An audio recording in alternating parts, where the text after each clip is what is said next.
sagaashameeyadii ayay kacday ama musallaftay waana dhaqaalaha lixaad ee ugu awoodda badan maanta adduunka oo dhan dadkeedu waxa uu kor dhaafay 1 bilyan oo qof waxa ay ku hadlaan kumanaan af iyo lahjad waa dawlad ka daashay dagaal iyo deganaansho la'aan balse waa ka soo baxday saboolnimadii iyo burburkii dhaqaale si ay u xaqiijiso dhaqaalaha ugu koritaanka badan taariikhda casriga ah haddaba sidee hindiya u baraarugtay iyada oo dib dhacsan isla markaana uga hormartay dhammaan hindiya waxa ay ku taal koonfurta aasiya waxaana lagu tiriyaa inay tahay waddanka labaad ee ugu dadka badan caalamka oo dhan oo keli ah waxa ka horreeya shiinaha sidaas oo kale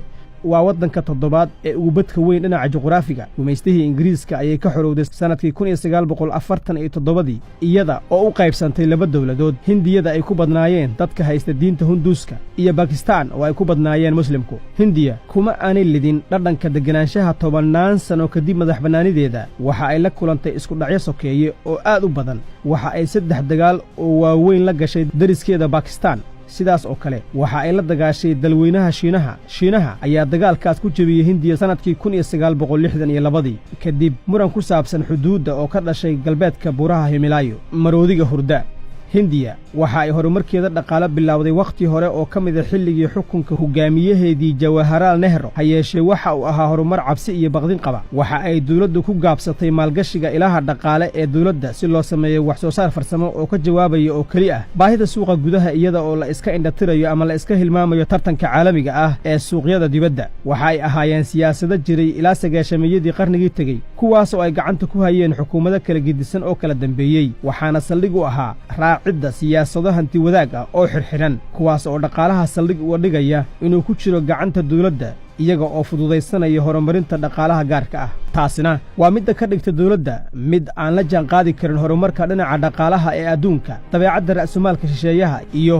shirkadaha isaga gudba qaaradaha sidaas awgeed hindiya waxa ay noqotay mid u xabisa nafteeda isla markaana dhex dabaalanaysa adduunka wax ma haysatada ama saboolka waxaasoo dhanse waxaa ka daran dawladdu waxa ay la kulmi doontaa laba dhibaato oo siyaasadda iyo dhaqaalaha ruuxi doona sanadka 1991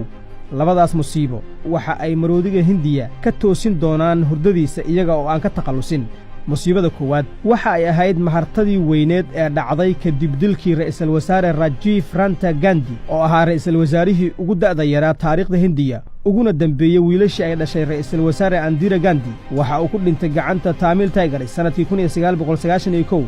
iyaga oo ka argudanayay ka qaybgalkiisii dagaalka dhana Tamilka geerida Rajiv waxa ay sababtay in aanay ku harin tafiirtii Gandhi oo xukumaysay Indiya laga soo bilaabay ilaa xorriyaddii 1947 qof u qalma inuu qabto xukun musiibada labaad isla sanadkaas la dilay Rajiv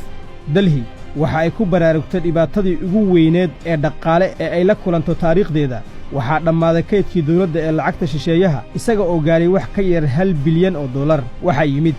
sicir barar dhaafay 17% kaas oo ay la kici doonaan badeecadaha iyo adeegyadu qiyaas waali ah bilayar gudahood 5 qof ee hindi ah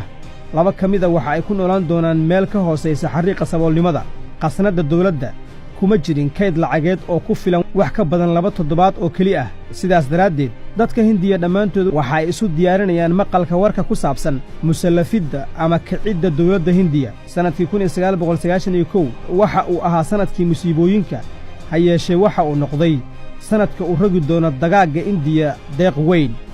nasiib wanaag waxaa soo bixi doona nin ku habboon xilliga iyo booska waa Manmohan Singh waxaa lagu tiriyaa Manmohan Singh inuu yahay muhandiska hawsha dib u hagaajinta dhaqaalaha hindiya taas oo ka toosisay maroodiga hindiya hurdadiisii dheerayd waxa uu ka baxay jaamacadda Oxford waa nin aaminsan aragtida liberaalka oo ku dhisan xorriyad iyo sinaan isla markaana raacsan madhabka hantigoosadka waxa uu wasiirka maaliyadda ee xukuumaddiisa u magacaabi doonaa Narasimha Rao sanadkii 1991 si ay ula curato mucjisada dhaqaale ee hindiya Manmohan Singh waxa uu sameeyey koox gaar ah oo maamusha lana tacaasha dhibaatada dhaqaalaha waxaana dhinaciisa taagnaa wasiirkiisii ganacsiga oo ku tababartay jaamacadda Hartford Tashiid Ambram sidaas oo kale waxaa reer taagnaa Montag Singh Ahluwaay oo qabtay xilka guddoomiyaha guddiga wadaxaajoodka iyo qorshaha qaranka waa 3 magac oo hindiya ka rari doonta hanti wadaag una rogi doonta dawlad dhaqaalaheedu xor yahay qorshuhu waxa uu ahaa aanu furno irdaha dhaqaalaha suuqa xorta ah Singh waxa uu gartay in dib u soo celinta dhaqaalaha hindiya uu yahay lagama maarmaan aan sina looga leexan karin marka la eego fashilka ku dhacay qaybta guud ee dawladda si loo gaaro korriin dhaqaale iyo hoos u dhigidda dhibaatada saboolnimada. waxa uu go'aansaday inuu xoreeyo dhaqaalaha hindiyana isu furfurto adduunka si loo soo jiito maalgashiga shisheeyaha. sidaas awgeed waxa uu qaaday dhammaan caqabadihii ganacsiga haystay, waxa uu hoos u dhigay canshuurihii, waxa uu jebiyey gacankuhayntii xukuumadda ee dhaqaalaha, waxa uu furfuray caqabadihii haystay farsamada, waxa uu ka takhallusay dhammaan wixii dabar ahaa ee saarnaa dhaqaalaha,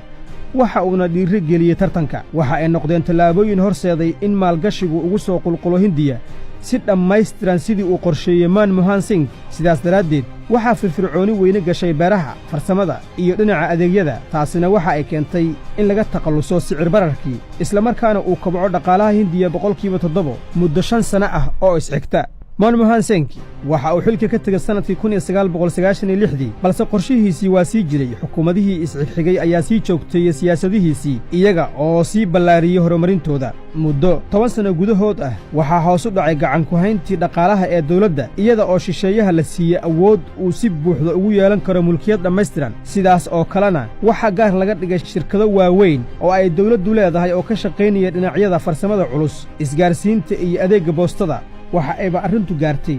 in gaar laga dhigo shirkadda diyaaradaha ee hindiya qudheeda. waddankiina waxa u suuro gashay inuu si weyn u soo jiito shirkadaha waaweyn ee adduunka oo ka shaqeeya meelo kala duwan oo dhinaca farsamada ah, sida daawada, macdanta iyo tiknolojiyadda dayax-gacmeedka. aan taageerno mashaariicda yaryar. jihaynta cusub ee dhaqaalaha hindiya waxa uu xoogga saaray taageeridda mashaariicda yaryar, sababtoo ah uma baahna dhismaheedu ra'simaal weyn mar kalena waxa ay ka qayb qaadanaysaa shaqogelinta tiro aad u badan oo muwaadiniin ah. sidaas awgeed waxaa suuro gashay caawinta shirkadaha yaryar, sida in lacag la daymiyo, lagana cafiyo canshuuraha, iyada oo ay taas dheer tahay in la siiyo shirkadahaas fududayn inta ay ku jiraan hawsha soo dejinta iyo dhoofinta, iyo sidoo kale u suuqgeynta waxyaabaha ay soo saaraan suuqyada dibadda. waa siyaasad fariid ah oo aad u fiican, si dhammaystiranna uga qayb qaadanaysa laba jibaaridda xajmiga wax soo saarka farsamada. hindiyadii isku dhex yaacsanayd waxa ay noqotay dawlad wax walba soo saarta, laga bilaabo kiimikooyinka, qalabka noocyadiisa kala duwan, ilaa laga gaadho qalabka gaadiidka, dhismaha, dheemanka, qalabka gacanta lagu sameeyo iyo xitaa qalabka beeraha. waxaa lagu tiriyaa tiknolojiyadda, macluumaadka iyo barnaamijyaynta ku wajaheeya dhaqaalaha dawladda, iyada oo samaysa sannad walba wax soo saar gaaraya $50 bilyan. hindiya dhinaca farsamada meelna kama aanay tegin oo waa ay gashay, waana ku tartantay ilaa ay gaartay inay hub soo saarto, samayso dayax-gacmeed iyo tiknolojiyadda nukliyarka. intaas oo dhanna waxaa ka sarreeya dhinaca farsamada masraxiyadda ama shineemada, boqortooyada bollywood. hindiya waxa ay uga duwan tahay dawladaha kale dhinaca horumarkeeda dhaqaalaha inay u dhaqaaqday horumarinta wax walba si mid ah, xitaa murtida iyo madadaalada, taas oo u xurnayd hollywoodka Maraykanka. balse taas waxaa jiray maroodiga hindiya weliba si aad uga balballaaran midda Maraykanka, waxaana la sameeyey astaanta bollywood ee caanka ah, taas oo soo saarta qiyaastii 1,000 filim oo dhaadheer, isla markaana iibisa ku dhowaad 900 milyan oo tigidh oo loogu talagalay in lagu galo filimada hindiga ah adduunka oo dhan. fariiqul axlaam. manmohan singh ayaa mar kale soo noqday isaga oo wata habkiisii uu ku wajahay siyaasadda kadib markii uu noqday ra'iisul wasaaraha hindiya sannadihii 2004 ilaa 2008. waxa uu la yimid kooxdiisii dhaqaalaha ee la shaqaysay sagaashameeyadii. wasiirkii hore ee ganacsiga tashiid ambram ayuu u dhiibay xilka guddoomiyaha hay-adda qorshaha qaranka. kooxdii lafteedii ayaa mar kale soo noqotay si ay u sii waddo samaynta mucjisada. alraqsu maca alcamaaliqa. hindiya waxaa lagu tiriyaa inay tusaale u tahay dawladaha saboolka ah ee awoodda u yeesha inay kor u qaadaan wax soo saarkooda qaranka iyo hoos u dhigidda tirada dadka saboolka ah, iyada oo la adeegsanayo horumarinta beeraha, farsamada iyo dhaqaalagelinta aqoonta. laga soo bilaabo sannadkii 2003 ilaa 2010 dhaqaalaha hindiya waxa uu xajistay kowac dhaqaale oo qiyaastiisu tahay 8% sannad walba. xajmiga dhaqaalaha hindiya waxa uu gaarayaa $2.6 trilyan. waxaa la filayaa inuu u boodo kaalinta afaraad ee dhaqaalaha ugu xooga badan adduunka oo dhan horraanta sannadka 2022. hindiya waxaa u suuro gashay inay malaayiin muwaadiniinteeda ka mida ka saarto meel ka hoosaysa xariiqa saboolnimada intii u dhexaysay sannadihii 2005 ilaa 2014. tirada dadka saboolka ah ee indiya ayaa hoos uga dhacay 400 milyan, iyada oo tiradaasi gaartay 270 milyan. midowga shirkadaha waxdhoofiye ee hindiya ayaa rajo weyn ka qaba in badeecadaha iyo adeegyada ay dhoofiso hindiya ay ku kici doonaan qiimo dhan $350 bilyan sannadka 2019 hindiya waxa ay ahayd waddan ay la degeen dagaallo burbur dhaqaale iyo musuq shacabkeeduna waxa uu ahaa shacab kala googo'an diimo isir iyo afaf kala gedisan intaasna waxaa dheeraa dhibaatooyin aan dhammaad lahayn balse kala duwanaanshahaas oo dhan waa ay ka guulaysatay markii uu yimid ninkii hindiya gacanta qabtay kadibna ku duway jidka toosan sawirka hindiya sidaas ayuu u eg yahay maanta balse waddamma ku abtirsada af iyo diin keli ah sawirku si walba waa uga duwan yahay caaqilkuna tilmaanta ayuu wax ku fahmaa